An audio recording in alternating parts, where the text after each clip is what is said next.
educate me. Paano nabanggit ang pangalan ni Presidente, pangalan ni Marcel Soriano, at iba't iba pang person? Your Honor, ito yung confidential informant na nakunan ko ng statement. At ito, Who is this confidential informant? hindi ko po maalala, Your Honor. Anak ng Sa taga- patola. Sa tagal po, Your Honor. Alam mo, ikaw, Morales, nagbabanggit ka ng pangalan ng mga personalidad, ultimo pangalan ng presidente, ultimo pangalan ng mga iba't ibang sikat na artista na wala ka na may ebidensya. Your Honor, Sinasabi galing sa Your informant. Honor, Sandali yung- lang.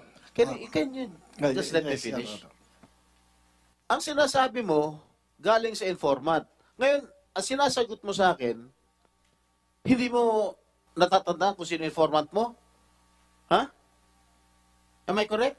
Hindi mo natatandaan? Your Honor, Naninira ka lang ng tao eh. This person has been charged of violation of Article 180 of the Revised Penal Code, which is still pending before the Metropolitan Trial Court, Branch 4 in San Fernando, Pampanga. In violation of Article 180 of the Revised Penal Code is tungkol ito sa false testimony. Ideya, meron bang pangalan si Marcel Soriano dyan at si Presidente Marcos?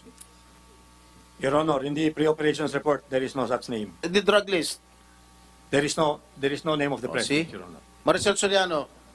No name, Your Honor.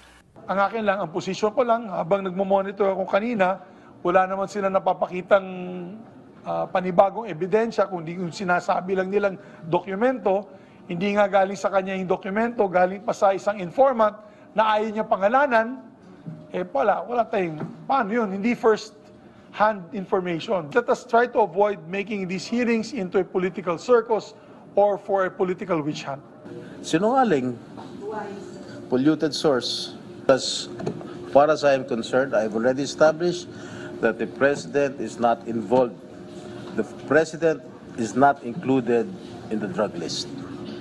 And even Maricel Soriano, hindi porket kalyado ko si Presidente, we'll just base it on facts.